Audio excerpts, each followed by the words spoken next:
తాకట్లో ఉన్న మీ బంగారాన్ని విడిపించి ఆ రోజు ఆన్లైన్ రేటుకి కొంటాం. Sharma gold company.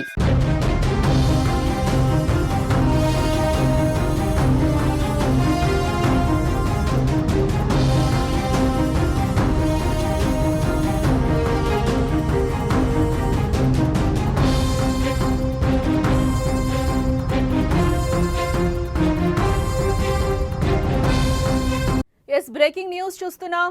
ఎమ్మెల్సీ కవితపై చర్యలకు బీఆర్ఎస్ రంగం సిద్ధం చేసుకున్నట్లుగా మనకైతే సమాచారం అందుతోంది.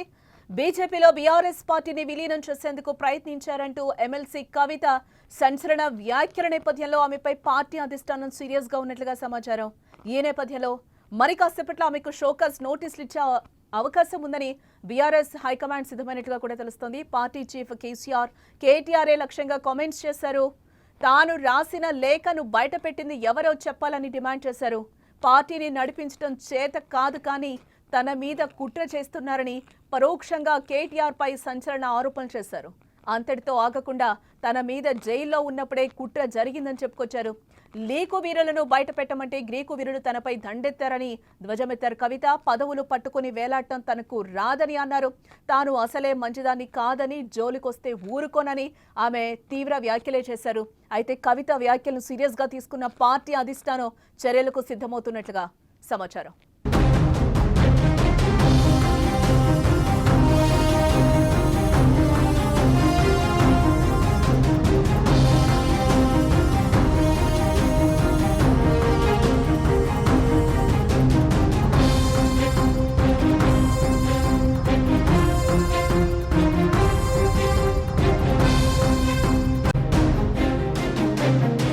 మరో బ్రేకింగ్ న్యూస్ చూస్తున్నాం. ఎమ్మెల్సీ కవితపై చర్యలకు బీఆర్ఎస్ రంగం సిద్ధం చేసుకున్నట్లుగా తెలుస్తుంది. బీజేపీలో బీఆర్ఎస్ పార్టీని విలీనం చేసేందుకు ప్రయత్నించారంటూ ఎమ్మెల్సీ కవిత సంచలన వ్యాఖ్యల నేపథ్యంలో ఆమెపై పార్టీ అధిష్టానం సీరియస్ గా ఉన్నట్లుగా అయితే సమాచారం అందుతుంది. ఈ నేపథ్యంలో మరి కాసేపట్లో ఆమెకి షోకాజ్ నోటీసులు ఇచ్చేందుకు బీఆర్ఎస్ హైకమాండ్ సిద్ధమైనట్లుగా తెలుస్తోంది. ఇక ఇదే అంశానికి సంబంధించి మరింత సమాచారాన్ని మా న్యూస్ ఎడిటర్ తిరుమల్ లైవ్ ద్వారా అందించే ప్రయత్నం చేస్తారు.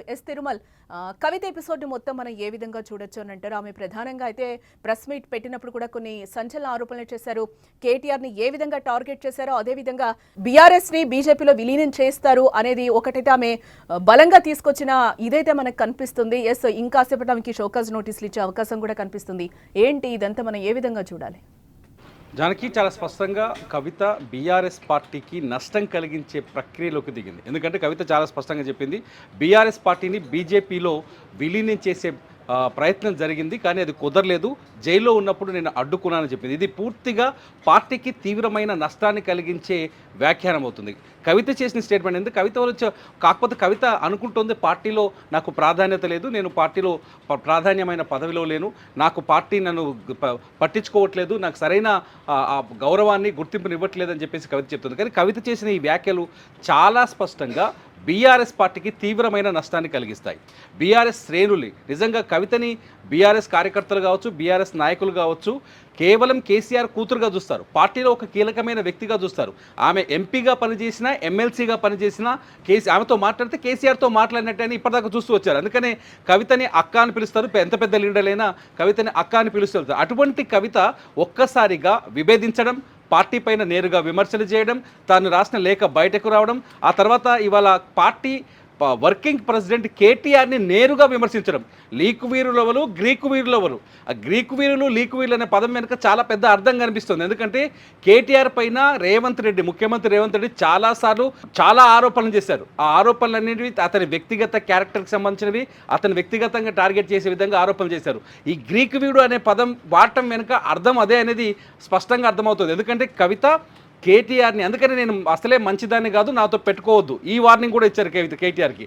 సో ఇదంతా చూస్తుంటే నేను ఇంకా చాలా చేయబోతున్నాను అని చాలా స్పష్టంగా హెచ్చరికలు జారీ చేసింది. ఇప్పటికే బీజేపీతో పొత్తు పెట్టుకోనే ప్రయత్నం చేసింది బీఆర్ఎస్ అని చెప్తే క్యాడర్ చాలా బలహీన పడిపోద్ది, డౌన్ అయిపోద్ది నిజంగా. ఎందుకంటే క్యాడర్లో ఆత్మస్థైర్యం తగ్గిపోతుంది. అయ్యో, కేసీఆర్ కూడా పార్టీని బీజేపీలో విలీనం చేసే ప్రయత్నం చేశారా? కేసీఆర్ కూడా పార్టీని రాజకీయంగా ఎటువంటి నిర్ణయాలు తీసుకుంటారా? ఒక దశాబ్దానికి పైగా ఉద్యమాన్ని నడిపించి ప్రత్యేక రాష్ట్రాన్ని సాధించిన వ్యక్తి చివరికి మోదీకి లొంగిపోయే ప్రయత్నం చేశారా అనే చర్చకి ఇప్పుడు పార్టీ వర్గాల్లో కానీ కార్యకర్తల్లో కానీ స్పష్టంగా కనిపిస్తుంది. ఇది పార్టీ కార్యకర్తల్ని తీవ్రమైన ఆత్మన్యూన్యతా భావంలోకి లేకపోతే వాళ్ళ ఆత్మస్థైర్యాన్ని దెబ్బతీసే విధంగా ప్రజల్లోకి వెళ్తుంది. ఇది కవిత చేసిన ఈ వ్యాఖ్యలు కవిత ఒక నిమిషం ఈ వ్యాఖ్యలు పార్టీకి నష్టం కలిగిస్తాయి కాబట్టి ఖచ్చితంగా కవిత పైన ఇప్పుడు చర్యలు తీసుకోక తప్పదు.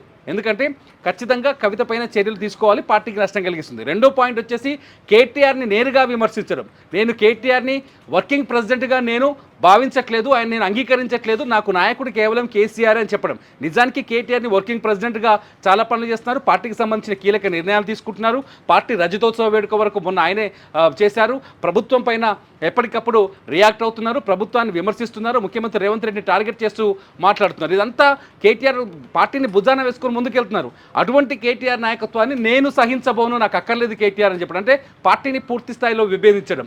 అంతేకాదు కేసీఆర్ పార్టీలో అంటే నాకు ఉన్నతమైన స్థానం లేదు, లేకపోతే లేఖని బయట పెట్టిందో అని ఎప్పుడైతే కవిత పార్టీని విమర్శించడం మొదలుపెట్టిందో పార్టీ కవితని కన్విన్స్ చేసే ప్రయత్నం చేసింది. పార్టీకి సంబంధించిన అది కేటీఆర్ పంపించారా లేకపోతే కేసీఆర్ పంపించారా, ఇద్దరు పార్టీ కీలక నేతల్ని కవిత ఇంటికి పంపించి కవితను కన్విన్స్ చేసే ప్రయత్నం చేశారు. అయినప్పటికీ కవిత వినకుండా ఇవాళ మళ్ళీ తిరిగి అటాక్ చేయడం. ఎందుకంటే పేపర్లలో వచ్చే వార్తలు రావచ్చు, ఎందుకంటే సోర్సులు అనేకం ఉంటాయి, పేపర్లు రకరకాల వార్తలు రాస్తున్నాయి. కవిత కాంగ్రెస్తో టచ్లో ఉందని, బీజేపీతో టచ్లో ఉందని రకరకాల వార్తలు రాస్తున్నాయి. సో ఈ నేపథ్యంలో కవిత నేరుగా ఇదంతా మా పార్టీయే చేయిస్తుంది అనే భావన కల్పించే విధంగా మాట్లాడింది.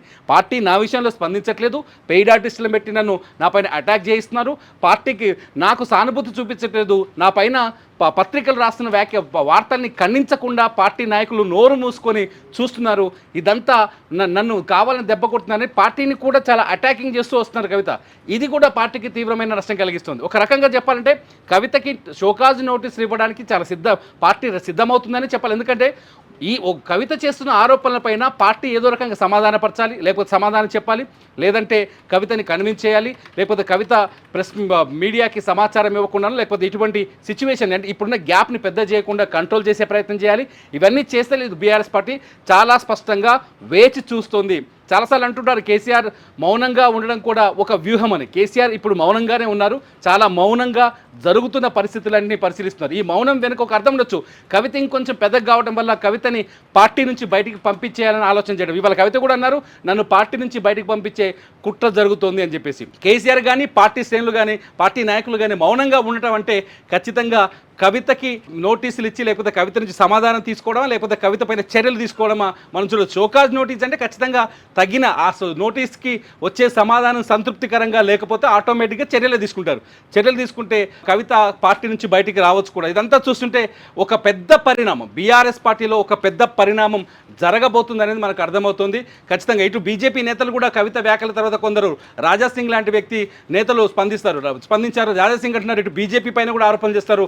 బీజేపీలో కూడా కొంత తెలంగాణ బీజేపీలో కూడా అంతర్గత విభేదాలు కనిపిస్తున్నాయి. రాజాసింగ్ అంటారు, మా పార్టీ నేతలతో బీజేపీకి బీఆర్ఎస్కి సంబంధాలు ఉన్నాయి, బీఆర్ఎస్ ఎక్కడ చెప్తే మా పార్టీ నేతలు అక్కడే పోటీ చేస్తారు, బీఆర్ఎస్ నేతలు చెప్పిన వ్యక్తులనే ఎన్నికల బరిలోకి దిస్తారని కవిత కూడా అదే విషయం చెప్తుంది. చాలా స్పష్టంగా ఒక 5 పాయింట్లను తెరపైకి తెస్తున్నారు. ఒకటి, బండి సంజయ్ నాయకత్వాన్ని ఎందుకు మార్చారు అనే విషయాన్ని కవిత అంతర్గతంగా టచ్ చేస్తున్నట్టు చూస్తుంది. ఎన్నికలకు ముందు బండి సంజయ్ నాయకత్వాన్ని బీజేపీ నాయకత్వాన్ని మార్చడం వెనుక ఖచ్చితంగా కేసీఆర్ మతలబు ఉంది బీజేపీ అధిష్టానంతో అనేది ఒకటి. రెండోది వచ్చేసి ఎంపీ ఎలక్షన్స్లో ఎందుకు బలహీనమైన బీఆర్ఎస్ నాయకుల్ని పోటీలో పెట్టారు, బీజేపీ నేతల్ని గెలిపించే వాళ్ళు అనుకున్న బీజేపీ నాయకుల్ని గెలిపించే ప్రయత్నం చేశారు కాబట్టి వాళ్ళు అనుకున్న బీజేపీ నాయకులు ఎంపీలుగా గెలవాలి కాబట్టి బలహీనమైన అభ్యర్థులను పెట్టారని చెప్పేసి రెండో పాయింట్ తీసుకొస్తున్నారు. మూడో పాయింట్ ఏం చెప్తున్నారు కవిత, ఎమ్మెల్సీ ఎన్నికల్లో మన ఉత్తర తెలంగాణలో జరిగిన ఎమ్మెల్సీ ఎన్నికల్లో ఎందుకు అభ్యర్థుల్ని బరిలోకి దించలేదు, ఎందుకంటే పూర్తి స్థాయిలో ఎమ్మెల్సీ ఎన్నికలకి బీఆర్ఎస్ దూరమైంది. నిజానికి కరీంనగర్ బీఆర్ఎస్ అడ్డా, బీఆర్ఎస్ అసలు తెలంగాణ నినాదం పుట్టింది కరీంనగర్లో, కరీంనగర్ గడ్డ మీద నుంచే తెలంగాణ ఉద్యమం ఈ రాష్ట్రం విస్తరించింది, తెలంగాణ ఉద్యమం మొదలైంది. అటువంటి కరీంనగర్లో ఎమ్మెల్సీ ఎన్నికల్లో పోటీ చేయకపోవడానికి కారణం ఏంటి, ఇది బీజేపీతో లోపాయికార ఒప్పందం కాదా అని చెప్పేసి అనుకోవడం. మూడోది వచ్చేసి అదానీ అంశంలో కేటీఆర్ చాలా ఫోకస్ చేశారు. ముఖ్యమంత్రి రేవంత్ రెడ్డిని టార్గెట్ చేస్తూ అదానీ అంశంలో చాలా పెద్ద ఫోకస్ చేశారు. రేవంత్ రెడ్డిని ప్రతి చోట అదానికి రేవంత్ రెడ్డికి సంబంధాలు ఉన్నాయి, డబ్బులు తీసుకున్నారు, రకరకాల ఆరోపణలు చేశారు. అయితే ఈ అదానీ రాహుల్ గాంధీకి దగ్గర కాబట్టి బీజేపీ అధిష్టానం ఆదేశాలతో ఇదంతా జరిగిందని ఒక చర్చ కూడా జరిగింది. ఇట్లా రకరకాల పాయింట్స్ అని తీసుకొస్తుంది కవిత. ఇదంతా ఇప్పుడు చర్చకు వస్తుంది. గతంలో జరిగిన చర్చలకి ఇప్పుడు కవిత చేస్తున్న ఆరోపణలకి ఈక్వేషన్ అంటే అన్ని సమాంతరం కనిపించడం, ఒకే విధంగా ఉండడం చూస్తే ఖచ్చితంగా బీఆర్ఎస్ నిజంగానే బీజేపీలో విలీనం చేయబోయే ప్రయత్నం జరిగిందని ఒక ఆసక్తికరమైన అంశం అయితే తెరకొస్తుంది. ఇవన్నీ కవిత చేసిన ప్రతి వ్యాఖ్య పార్టీకి వ్యతిరేకంగా ఉండడం, పార్టీకి నష్టం కలిగించే విధంగా ఉండడం, కార్యకర్తలు ఆత్మస్థైర్యాన్ని కోల్పోయే విధంగా చేయడం, ఇవన్నీ చూస్తుంటే ఖచ్చితంగా కవితకి బీఆర్ఎస్ నుంచి షోకాజ్ నోటీస్ వస్తాయని తెలుస్తుంది. ఇప్పటికే నోటీసులు ఇస్తారనే చర్చ కూడా నడుస్తోంది. కొంత లీకులు కూడా బయటకు వస్తున్నాయి. ఒకవేళ షోకాజ్ నోటీస్ వస్తే కవిత పైన కఠిన చర్యలు తీసుకునే అవకాశాలు అయితే కనిపిస్తున్నాయి. జానకి అంటే తిరుమల మరి షోకాజ్ నోటీసులకి ఒకవేళ ఇస్తే కనుక బీఆర్ఎస్ పార్టీ మరి కవిత ఏమైనా స్పందించే అవకాశం కనిపిస్తుంది అనుకుంటారా? కవిత కూడా కోరుకుంటుంది అంతే, పార్టీ ఏదో రకంగా స్పందించాలని కోరుకుంటుంది కవిత. పార్టీ ఇంతవరకు స్పందించట్లేదు. ఒకటి, తన పైన వస్తున్న ఆరోపణలు కానీ తన పైన వస్తున్న వార్తలు కానీ పార్టీ అధికారికంగా ఖండించి ఉంటే పార్టీలో తాను ఉండడానికి అవకాశం ఉన్నట్టు, పార్టీ తనను గౌరవిస్తున్నట్టు భావించడం. రెండోది వచ్చేసి తను పార్టీకి అధినేతను కలవడానికి దాదాపుగా 3 రోజులుగా ప్రయత్నం చేస్తుంది. 24వ తేదీ నుంచి ఇవాళ వరకు కంటిన్యూగా ప్రయత్నం చేస్తుంది. కానీ కేసీఆర్ ఫామ్ హౌస్లోకి ఆమెకు నో ఎంట్రీ అనే ఒక చర్చ జరుగుతుంది. సో పార్టీ అధిష్టానం తనతో మాట్లాడడానికి ఇష్టం లేదు కాబట్టి పార్టీ ఏదో రకంగా స్పందించాలి. మూడోది వచ్చేసి నేను చేస్తున్న ఆరోపణలకైనా పార్టీ నుంచి ఏదైనా ఒక విమర్శ రావాలి, లేకపోతే సమాధానమైనా రావాలి అనుకుంటుంది. అది కూడా రావట్లేదు, మౌనంగా ఉండటం. ఇదంతా చూస్తుంటే ఖచ్చితంగా కవిత షోకాజ్ నోటీసులు వచ్చిన తర్వాత తన పూర్తి స్థాయి ఎజెండాని బయటపెట్టే అవకాశం కనిపిస్తుంది. పార్టీ అధిష్టానం పైన బయటకు వచ్చి మీడియాతో కూడా మాట్లాడొచ్చు. చాలా స్పష్టంగా క్లిస్టర్ క్లియర్గా అందరికీ అర్థమయ్యేటట్టు మాట్లాడొచ్చు. ఖచ్చితంగా పార్టీని ఇంకా కొన్ని రకాలుగా ప్రశ్నించే అవకాశం ఉంది. ఖచ్చితంగా కవిత తన నిర్ణయాన్ని కూడా ప్రకటించే అవకాశం అయితే స్పష్టంగా కనిపిస్తుంది. జనకి అంటే కేటీఆర్ ప్రెసిడెంట్గా ఉంటే పార్టీకి ఆయన పనులు ఆయన చేసుకుంటారు. పార్టీలో నేను కూడా సమన్యాయం పోషిస్తున్నాను, అంటే పార్టీకి కూడా నేను సపోర్ట్ చేస్తున్నాను అని కూడా అన్నారు. నేను పార్టీలో ఉండి నేను పోరాడతాను, బయటకు వెళ్లే ప్రసక్తి లేదు అనేది కూడా ఆమె చెప్పిన సందర్భం మనకు కనిపిస్తోంది.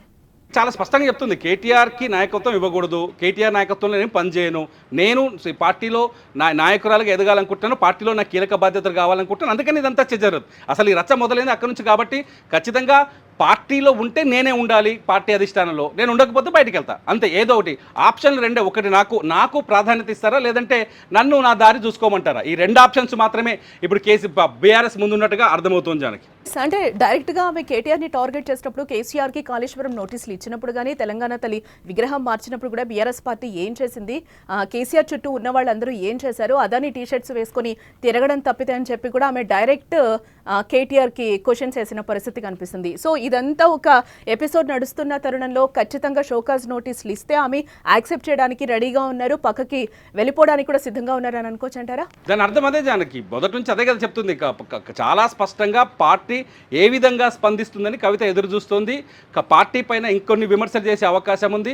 ఏదేమైనా కవిత పార్టీతో అటో ఇటో తేల్చుకునే ప్రయత్నంలో ఉందనేది మాత్రం మాకు స్పష్టంగా అర్థమవుతుంది. అప్డేట్ తిరుమల్. ఎస్, టోటల్ గా ఎమ్మెల్సీ కవితపై చర్యలకు బీఆర్ఎస్ రంగం సిద్ధం చేసుకున్నట్లుగా తెలుస్తోంది. బీజేపీలో బీఆర్ఎస్ పార్టీని విలీనం చేసేందుకు ప్రయత్నించారంటూ కూడా ఎమ్మెల్సీ కవిత సంచలన వ్యాఖ్యల నేపథ్యంలో ఆమెపై పార్టీ అధిష్టానం సీరియస్ గా ఉంది. ఈ నేపథ్యంలోనే మరి కాసేపట్లో ఆమెకు షోకాజ్ నోటీసులు ఇచ్చేందుకు బీఆర్ఎస్ హైకమాండ్ కూడా సిద్ధమైనట్లుగా తెలుస్తుంది. షోకాజ్ నోటీసులు ఇస్తే ఆమె సపరేట్ పార్టీ పెడతారా, పార్టీ పేరు ఏం పెడతారు అనేది కూడా మనం వేచి చూడాల్సిన అంశం. ఇంకా దీనికి సంబంధించి మరిన్ని అప్డేట్స్ చూసేందుకు సుమన్ టీవీని చూస్తూనే ఉండండి.